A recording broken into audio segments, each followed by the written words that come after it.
ازيكم عاملين ايه؟ يا رب تكونوا بخير. النهارده احنا فسحه جديده ورحله جديده.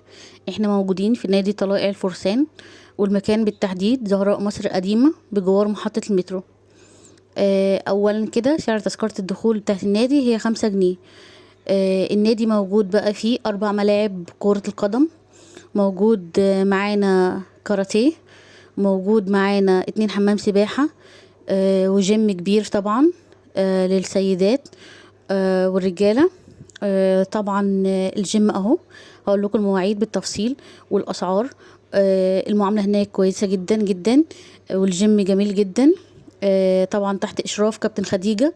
ودي ملاهي. الملاهي كل لعبه منفصله ب10 جنيه. ودي طبعا كافيتيريا كانت لسه مفتحتش. ده حمام السباحه. احنا جايين النهارده نقضي اليوم في حمام السباحه. حمام السباحه طبعا سعر التذكره للساعه كان عامل 30 جنيه. حبيت اشارك معاكم الفيديو علشان الساعة هنا ب30 جنيه زي ما قلنا. 2 حمام سباحة، ده طبعا بتاع الصغيرين او الحمام الصغير للاطفال اللي هو من سن 6 سنين لحد 10. طبعا الحمام عمقه مش كبير قوي، حمام عمقه كويس جدا. والحمام الكبير طبعا للولاد والشباب. قلت لكم سعر تذكرة الدخول بتاعت النادي هي 5 جنيه. والكافيتيريا بتقدم مشروبات. الأسعار بتاعت المشروبات بتبقى من 10 جنيه و15 جنيه. ده الحمام الكبير هنشوفه معانا بالتفصيل. الخروجة جميلة جدا ورايقة. وسعر تذكرة الدخول زي ما قلت لكم مش غالية وكويسة. حبيت أشارك معاكم المكان ده ليه بقى؟ لأنه مكان جميل ومنسي، ومش كتير اللي بيروحوا. واحنا في فترة الصيف او في فصل الصيف بندور على اماكن كتير جدا للولاد ينبسطوا فيها. وحقيقي المكان ده كويس جدا. انا روحت مكان غالي شوية وهسيب لكم الفيديو في الاي تتفرجوا عليه. المكان غالي ومنبسطتش فيه، ومش هقول تفاصيل عنه كتير هنا. لان انا بصراحة حبيت اجي اشارك معاكم الفيديو ده، لان انا هنبسط هنا باقل التكاليف واقل الامكانيات. فعلشان كده حبيت اشارك معاكم التجربة. وحبيت كمان اسمع ارائكم في الكومنتات تحت. طبعا هنا الولاد بينبسطوا جدا بالساعة. في الفترة بقى اللي انت بتحجز فيها الساعة والولاد بينبسطوا فيها، بعد ما بيخلصوا بياخدوا بريك وبعدين بينضفوا حمامات السباحة تاني، وبعدين الولاد بيدخلوا تاني. علشان بس ما نفتكرش ان هو سعر تذكرة الدخول 5 جنيه والساعة 30 جنيه يبقى النظافة والمكان مش نضيف. لا، المكان نضيف جدا، لانه طبعا القوات المسلحة واللي ماسكين المكان هم ضباط جيش. يعني العاملين في المكان هم ضباط جيش، والماسك المكان هو مستشار. فعلشان كده المكان نضيف جدا، والمعاملة هناك كويسة جدا.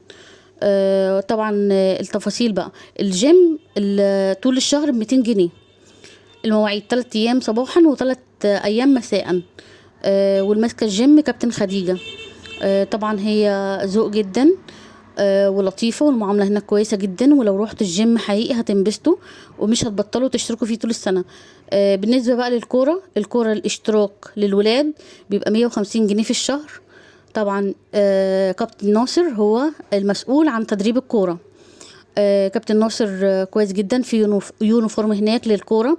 الأطفال الصغيرين اللي هم 6 سنين و7 سنين طبعا عامل لهم فريق.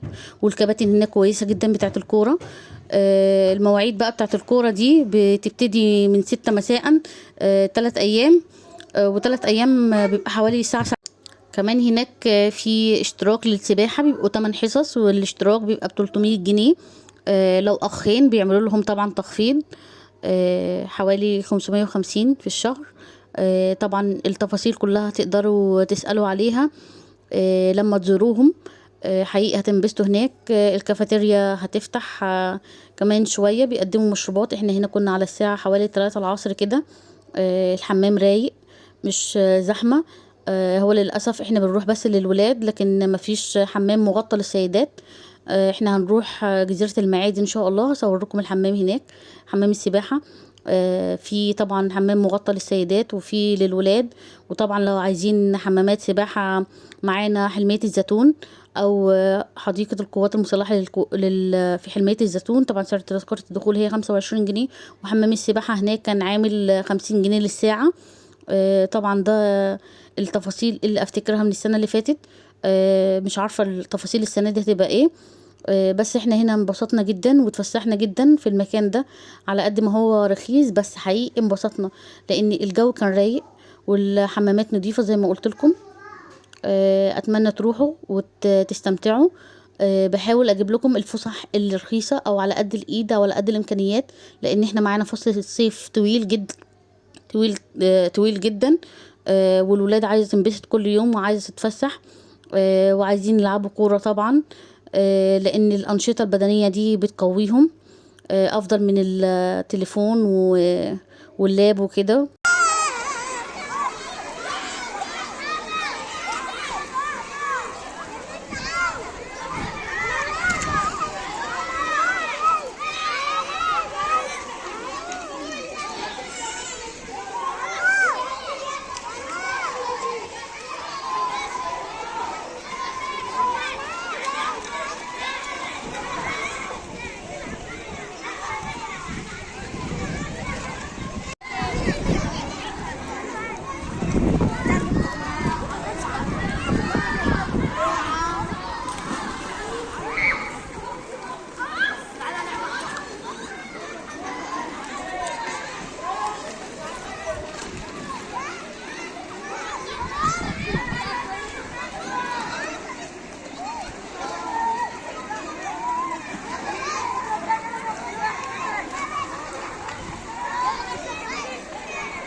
على فكرة المواعيد بيفتحوا من 9 صباحا ل 12 مساء كل يوم.